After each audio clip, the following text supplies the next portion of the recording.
Hello guys, कैसे हैं आप। उम्मीद करता हूँ सभी अच्छे होंगे। तो आज हमारे पास हमारे एक रिपेयरिंग करने वाले भाई ने हमको मोबाइल दिया है, क्योंकि थोड़ी सी दिक्कत अजीब व गरीब है इसलिए। तो अब देखते हैं इसको किस तरह से सॉल्व करेंगे। तो सबसे पहले समस्या मैं आपको बता दूं। देखिए, सबसे पहले मोबाइल का नाम आपको मैं बता दूं कि ये नोट 10 प्रो एमआई का है, ठीक है। अब इसमें प्रॉब्लम आ रहा है सारा साउंड से रिलेटेड। देखिए, मैं आपको साउंड का पूरा सिस्टम बता देता हूँ, क्योंकि इसको अपडेट भी फुल फाल कर लिया है। सबसे बड़ा अपडेट कर लिया। साउंड कहाँ गया भाई? साउंड यहाँ पे आ जाते हैं, रिंगर जाते हैं और हम रिंगटोन्स में जाते हैं। तो यहाँ पे किसी भी रिंगटोन पे हम क्लिक करेंगे तो देखिए आप, एरर आ रहा है। मतलब साउंड की जो फ्रिक्वेंसी जनरेट होना चाहिए वो हो ही नहीं रही। या तो 99% सीपीयू का प्रॉब्लम ही है, क्योंकि सॉफ्टवेयर तो अपडेट कर लिया है। अब हम थोड़े बहुत चेक करने के बाद 1% जो प्रॉब्लम हमको लग रही है उसको चेक ज़रूर करेंगे, फिर उसके बाद करेंगे इसको। या तो सीपीयू का काम है तो हम सीपीयू करेंगे। तो ठीक है, हम वापस पीछे आते हैं, आपको एक और प्रॉब्लम दिखा देता हूँ। हम यहाँ पर रिकॉर्डर में जाते हैं और रिकॉर्डर पर आप जैसे ही क्लिक करते हैं तो यहाँ पर आप देखिए, फाइल डज नॉट एग्जिट और हैज़ बिन करप्टेड। मतलब फाइल करप्ट का यहाँ पे कन्फ्यूजन हो सकता है हमको, लेकिन फ़ाइल वगैरह का ऐसा कुछ नहीं है, क्योंकि ये अपडेट सर्विस सेंटर पे भी हो गया है और इसका खुद का लेटेस्ट अपडेट भी कर चुके हैं। जैसे कि हमने वाईफाई से कनेक्ट इसको कर रखा है और हम नो अपडेट्स अवेलेबल, मतलब कोई अपडेट ही अवेलेबल नहीं, क्योंकि ये सबसे लेटेस्ट अपडेट है अभी तक का, ठीक है। तो अब इसकी प्रॉब्लम किस तरह से सॉल्व होगी, क्योंकि इस ना तो स्पीकर में से आवाज़ आ रही है, ना रिकॉर्ड हो रहा है, ना रिंगर बज रहा है। तो इसका मतलब ये है कि इसमें हार्डवेयर ही प्रॉब्लम है। तो इसको किस तरह से हम से चेक करेंगे, तो हम सबसे पहले जो है इसका स्कीमेटिक हार्डवेयर सॉल्यूशन देखेंगे कि सीपीयू में कितनी लाइनें जा रही है, क्योंकि एक साथ साउंड का प्रॉब्लम हो गया है तो ऐसा लगता है कि वो सीपीयू का प्रॉब्लम हो सकता है। लेकिन हम जो चीज़ें चेक करेंगे पहले वो चीज़ें चेक करना ज़रूरी है। तो ठीक है, इसको हम ओपन कर लेते हैं। देखिए, हमारे पास तो खुला ही हुआ आया है, बेल्ट सब कटी हुई है ये। देखिए, अभी फ्रेश फ़ोन है, कुछ भी इसमें काम नहीं किया गया है। ये देखिए, बिल्कुल फ्रेश फ़ोन है, कोई दिक्कत इसमें नहीं लग रही है। अब हम चेक करेंगे, हम स्कीमेटिक हार्डवेयर सॉल्यूशन इसका देख लेते हैं। अब गाइज आप ये देखिए, हम सबसे पहले जो साउंड का जो प्रॉब्लम इसमें बन रहा है, हम ये कंफर्म कर ले कि ये कहाँ कहाँ इसकी लाइनें जा रही है और सीपीयू से किस किस लाइनों का सबसे ज़्यादा काम रहता है। तो सबसे ज़्यादा डेटा लाइन है, सिग्नल लाइन है।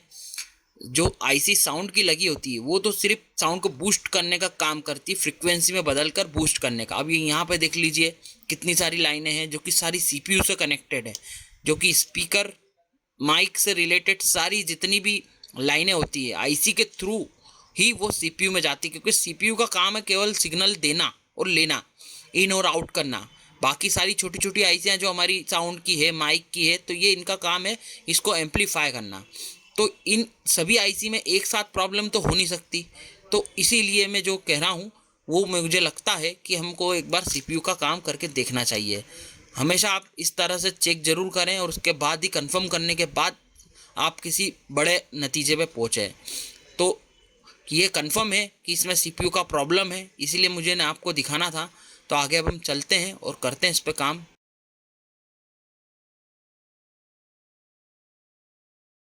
तो गाइस, अब हार्डवेयर सॉल्यूशन आपने देखा कि हर तरह की जो भी प्रिंटें जा रही है वो सीपीयू से कनेक्टेड है, चाहे डेटा लाइन हो। तो सब सारी की सारी लाइनें जो हैं वो सारी सीपीयू से कनेक्टेड है, और वो ऑब्वियसली होती भी है, चाहे कैमरा हो या कुछ भी हो, क्योंकि सीपीयू से ही सारे सिस्टम एक्टिवेट होते हैं, क्योंकि काम ही यही है इसका।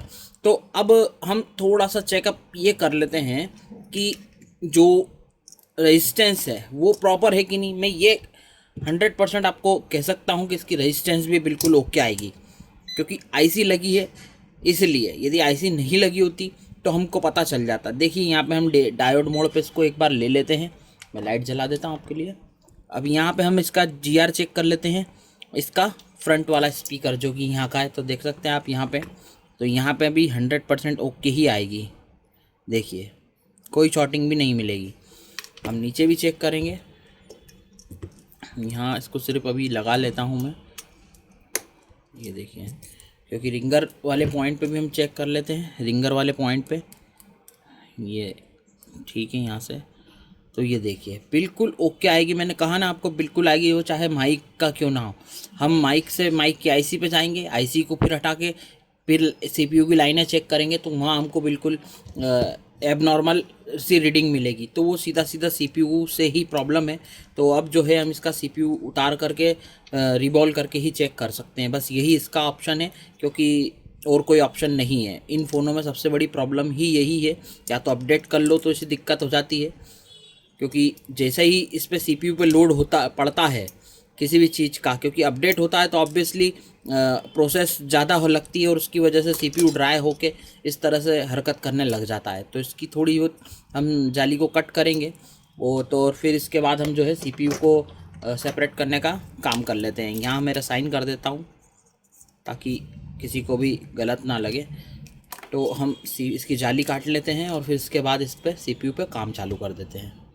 तो गाइस सीपीयू की जो आसपास की जो पत्ती रहती है उसको आसानी से नहीं कटती है, तो आपको एक कटर का मैं बता रहा हूँ। देखिए सनशाइन का कटर है ये, काफ़ी स्मूथ चलता है और बहुत ही प्यारी कटिंग करता है।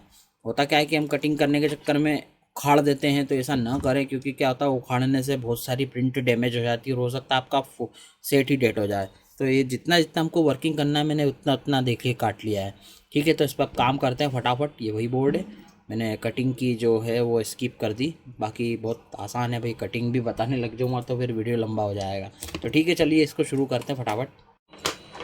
अब आप ध्यान से देखिएगा, आपको इस तरह के जो है ग्लू कट करने के लिए ये जो होती है इक्विपमेंट हमारी ब्लेड, तो यहाँ से आपको इस तरह से चलाना है। पहले आसपास का ग्लू ज़रूर कट करें, नहीं तो आप जब सीपीयू उतारेंगे तो उसके साथ में सारे कंपोनेंट बारीक बारीक चलते हुए आ जाएंगे। तो आप इस बात का ध्यान रखें। अभी यहाँ पे मैंने जो मशीन की हीट रख रखी है वो 255 200 300, आप मतलब 300 तो ज़्यादा हो जाती है, तो उससे ज़्यादा इफेक्ट नहीं पड़ता है। आप 255 रखेंगे तो ज़्यादा इफेक्ट नहीं पड़ेगा, 300 पे तो ज़्यादा इफेक्ट पड़ेगा, क्योंकि आईसी ही मेल्ट होने लग जाती है आसपास की। तो इस बात का ध्यान रखें। छोटा सा काम है, ऐसा कोई ज़्यादा प्रॉब्लम वाला काम नहीं है, आप ध्यान से करेंगे तो काम हो जाएगा। देखिए इस तरह से आप आसपास का ग्लू कट कर सकते हैं। मैं इसको थोड़ा सा घुमा लेता हूँ। अब हमें पीछे का ग्लू कट करना है।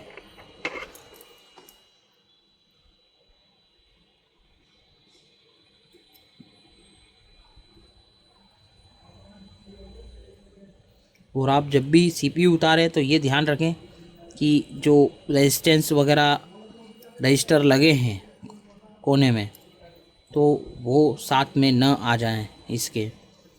ठीक है, सीपीयू का सारा ग्लू कट हो चुका है। अब जो हम इसको निकालेंगे 350 की हिट पर। मुझे इसमें दूसरे पीसीबी स्टैंड में इसको लगाना पड़ रहा है, क्योंकि बार बार उस पीसीबी स्टैंड पे हिल रहा है। इसमें बढ़िया फिक्स हो जाता है ये। अब गाइस इस सीपीयू को आपको निकालने के लिए कोई पेस्ट वगैरह एक्स्ट्रा लगाने की ज़रूरत नहीं है। और जो आप हीट रख रहे हैं 350 360 45 एयर या 50 एयर पे आप आराम से इसको रिमूव कर सकते हैं। हमको सीपीयू को एक लेवल तक हीट करना होता है, फिर उसके बाद इसमें हल्की सी ब्लेड जा रही है या नहीं जा रही ये चेक करना पड़ता है। नहीं तो आप ज़बरदस्ती करेंगे तो आपके जो पैड है वो सीपीयू के भी निकल सकते हैं, या हो सकता है कि बोर्ड से भी पैड निकल जाएं। तो ऐसी गलती ना करें। नहीं आता है तो प्रैक्टिस ज़रूर करें, एकदम बड़े मोबाइलों पे काम ना करें।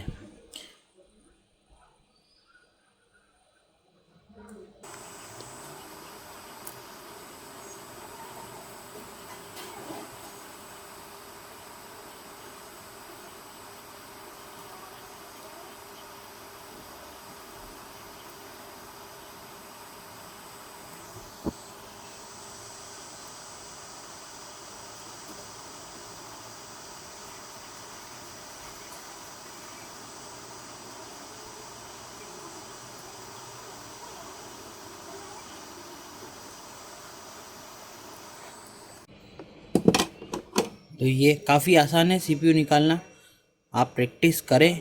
यदि आपको थोड़ा डर रहता है तो एकदम बड़ा काम नहीं करें। जब तक आप इन चीज़ों से दोस्ती नहीं करोगे तब तक आप कोई भी काम नहीं कर सकते। प्रैक्टिस ही है जो आपको आगे काम दे सकती है। तो ये अब हमारा CPU रिमूव हो चुका है। कोई भी इसके ट्रैक मुझे लगता है नहीं उखड़े हैं। अभी हम और इसको क्लीन करेंगे, फिर चेक करेंगे। तो सबसे पहले हम CPU पे जो है, मैंने मेरे तरीके से करता हूँ। कई भाई इस पर तरह तरह के कार्यक्रम मतलब इस पर चालू कर देते हैं। कोई हमारा जो है इस वीक वायर मार के इसको, कई बार CPU की पैड भी ख़राब हो जाती है। तो मैं तो आपको पहले भी एक मेरा वीडियो डाल चुका हूँ, तो मैंने आपको बताया था कि IC का जो है ये remover, glue remover, adhesive remover आराम से काम करता है। रिलीफ का और भी बढ़िया बढ़िया अब तो मार्केट में आ चुके हैं। तो ये हम इस पर थोड़ा सा डाल करके इसको साइड में रख देंगे, तो CPU के सारे जो है क्लीन हो जाएगा ग्लू।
तो साथियों देख सकते हैं आप, पेड़ हमने बिल्कुल क्लियर कर लिए हैं। एक बार हम भी इस पे घुमा देंगे।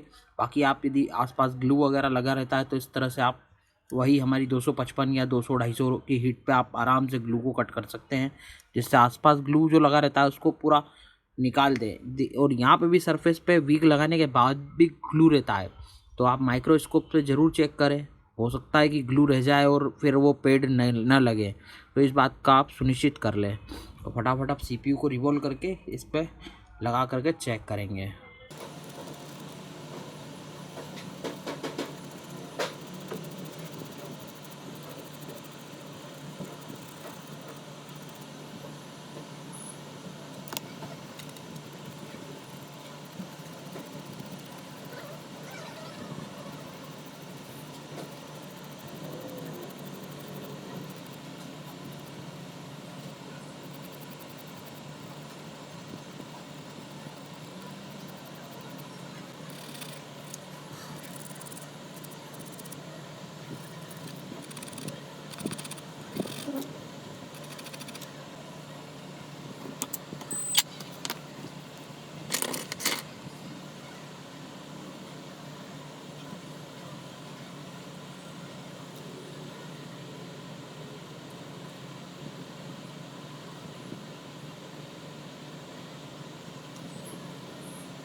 तो अब गाइस फाइनली अब इसको रिवॉल्व कर लेते हैं। देखिए 7150 SM इसका CPU मॉडल है, और ये इसकी देख लीजिए स्टेंसिल्स पे भी यही लिखा है। तो इससे बनाएंगे तो बिल्कुल परफेक्टली बन जाएगा। लेकिन क्या होता है, कुछ नए भाई हैं जिनको दिक्कत आती है इस तरह के CPU बनाने में, तो आप इस यूनिवर्सल स्टेंसिल से भी आप बना सकते हैं। थोड़ा एक आध दो बार में बन जाएगा। और यदि ऐसा नहीं होता है तो आप एक बार बना ले, फिर उसको क्लीन करके फिर इस स्टेंसिल से बना ले, क्योंकि थोड़े बहुत बॉल्स उसमें आ जाते हैं तो अच्छे से बन जाते हैं। और जो बाकी लोग हैं उनको प्रैक्टिस अच्छी रहती है तो वो बढ़िया तरीके से बना लेते हैं। तो हम भी बनाते हैं इसी तरीके से। तो मैंने आपको 2 ऑप्शन बता दिए हैं, पहले आप स्टेंसिल्स जो है यूनिवर्सल से ट्राई करें, और इसको जो है CPU को आप एक बार ज़रूर देखें, क्योंकि इसमें बिल्कुल उसी तरह से फिट होगा, क्योंकि इसका जिस तरह से स्ट्रक्चर बना हुआ है और इस पर भी स्ट्रक्चर जैसे जो है होल है उसके हिसाब से। तो आप देखिए वीडियो तो आपको समझ में आ जाएगा।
गाइस देख सकते हैं कि बॉल कितने अच्छे से बन चुके हैं हमारे। और यदि आपको लगता है कि छोटे बड़े बॉल्स हैं तो आप जो है उसको रीबॉल वापस से कर दें, इसी पर डबल से बॉल बना करके। जिस तरह से कई जैसे बड़े बड़े रहते हैं तो आप कटर वगैरह ले ले और उसको इस तरह से काट के फिर से रिवॉल्व कर ले, क्योंकि हमारा तो एक ही बार में बन गया है तो कोई दिक्कत वाली बात नहीं है। छोटे बड़े बॉल्स बाद में दिक्कत दे सकते हैं। अब इसको थोड़ा सा अच्छे से क्लीन कर लेना है, क्योंकि क्या होता है कि बारीक बारीक छोटा छोटा PPD जो रहता है और वो फिर हीटअप पे क्या होता है बॉल्स को बड़े कर देता है।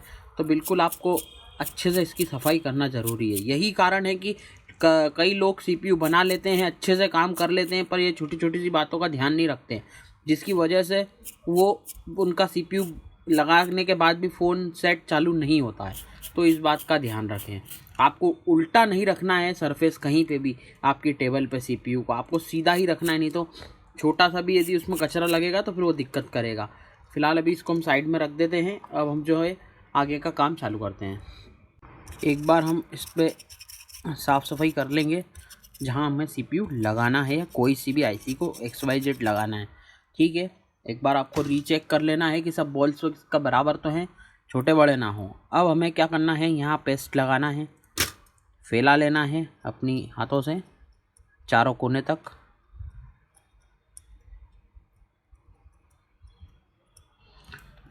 और एक बार इस तरह मशीन से आप कर देंगे।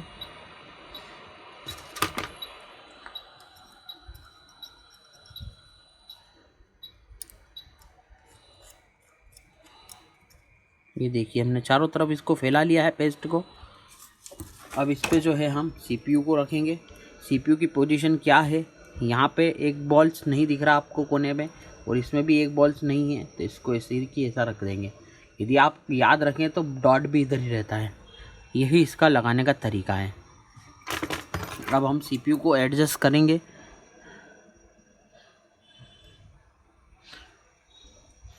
चाहे तो आप माइक्रोस्कोप से ज़रूर देखें, क्योंकि यहाँ पर इसके कुछ पॉइंट्स हैं, जैसे कि यहाँ पे पॉइंट्स हैं, यहाँ पे एक गोल्डन पॉइंट है, तीनों तरफ चारों तरफ पॉइंट्स रहते हैं। तो हम एक बार रीचेक ज़रूर करेंगे ताकि जो हमारा CPU है वो बिल्कुल ठीक से लगे। देखिए यहाँ पर भी एक पॉइंट है, आप देख सकते हैं यहाँ पर भी एक पॉइंट है। तो जब भी लगाएं तो बिल्कुल तरीके से लगाएं।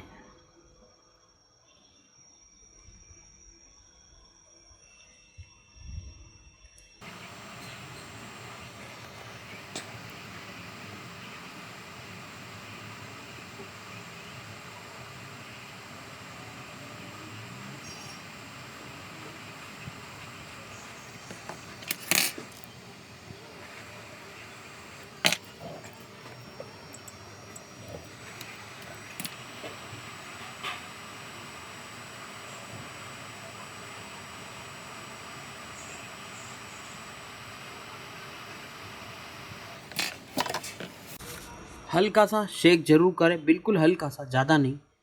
ये हो गया है। थोड़ा बोर्ड को ठंडा होना तक का टाइम देते हैं हम, क्योंकि एकदम गर्म बोर्ड पे कोई काम नहीं हो सकता। गाइस बोर्ड ठंडा होने के बाद ही आप कोई काम करें। बोर्ड ठंडा हो चुका है, अब इसको हम चेक कर लेते हैं। ये देख लीजिए, ये वही बोर्ड है, अभी जस्ट सीपीयू बनाया ही है। थोड़ा सा मैं वीडियो पॉज कर देता हूँ तो आपको ऐसा ना लगे कि मैंने वीडियो जो है दूसरे तरीके से बनाया। ऐसा मैं करता ही नहीं हूँ, क्योंकि मेरे बिल्कुल मैं रियल ही वीडियो बनाता हूँ। देखते हैं इसे चालू हुआ है नहीं, मैं थोड़ा ऊपर कर देता हूँ।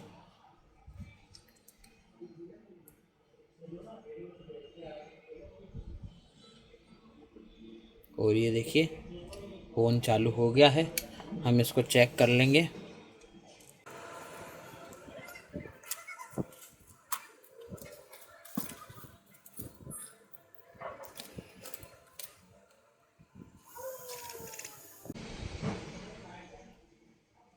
अब गाइस सबसे पहले हम इसका साउंड रिकॉर्डर चेक करते हैं, क्योंकि साउंड रिकॉर्डर इसका जैसे कि एरर आ रहा था। अब वो सब चीज़ें चेक करेंगे हम धीरे धीरे। देखिए थोड़ा सा लोडिंग हो रहा है। फ़ोन बिल्कुल ओके हो गया है। सबसे पहले जो प्रॉब्लम आ रही थी हमको साउंड रिकॉर्डर की, तो यहाँ पे देख लेते हैं। और ये देखिए गाइस, साउंड रिकॉर्ड भी हो रहा है और चल भी रहा है। मतलब ये सारा सिस्टम ही सीपीयू से प्रॉब्लम था। ठीक है, ये बिल्कुल ओके हो गया है। अब अपन जो है इसका रिंगर चेक कर लेते हैं। रिंगर के लिए सेटिंग में जाना पड़ेगा, और सेटिंग में जाने के बाद साउंड में जाना पड़ेगा। साउंड में जाने के बाद आप यहाँ पे हम जो ये रिंगर की इसकी डब्बी है इसको लगा लेते हैं।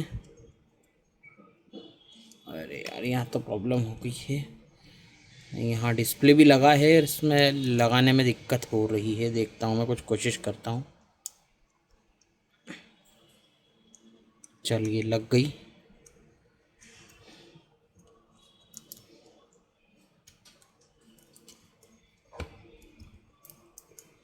देखते हैं क्या रिंगर बजने लगा है। और ये देखिए गाइस, रिंगर भी इसका ओके हो गया है। मतलब इतनी सारी समस्याएं सिर्फ और सिर्फ, ये देखिए गाइस आपके सामने बिल्कुल, मतलब इतनी सारी प्रॉब्लम्स जो है वो सीधी सीधी इससे साउंड का सिस्टम पूरा इसका डिस्ट्रॉय हो चुका था, जो कि सीपीयू से प्रॉब्लम निकली। मैं सोच भी नहीं सकता था कि ये नई प्रॉब्लम भी सीपीयू से होने लगी है। ये वही फ़ोन है, मैं बार बार आपको बता रहा हूँ, ये वही फ़ोन है जो जिसका हमने सीपीयू बनाया, और कहीं भी मैंने इसको नहीं छेड़ा। आपने बोर्ड पूरी अच्छे तरह से देखा है। तो आई होप कि आपके साथ भी ऐसी प्रॉब्लम आती है। यदि जो जो प्रॉब्लम हमने देखी है तो वो आप ज़रूर चेक करें, और उसके बाद ही आप सीपीयू पर काम करें। तो ठीक है दोस्तों, वीडियो कैसा लगा आपको कमेंट करके ज़रूर बताना। आपके लिए इतनी मेहनत करते हैं, कोई बड़े इंस्टीट्यूट वाला यदि ये चीज़ बताता तो उसके लाखों में व्यूज़ चले जाते हैं, हज़ारों में व्यूज़ चले जाते हैं। पर अब हम क्या करें, अब तो छोटे यूट्यूबर हैं, तो इसका मतलब यही समझ सकते हैं। पर ऐसा नहीं है, आपका प्यार है, कोई बात नहीं। जितना भी मेरे को व्यू मिले, कोई व्यू का भूखा नहीं हूँ। पर मेरा ये मतलब ये कि सबके पास जाना चाहिए वीडियो, और जो परेशान होते हैं तो कम से कम उनके पास तो जाना ही चाहिए। तो ठीक है दोस्तों, मिलते हैं नेक्स्ट वीडियो में। Thank you.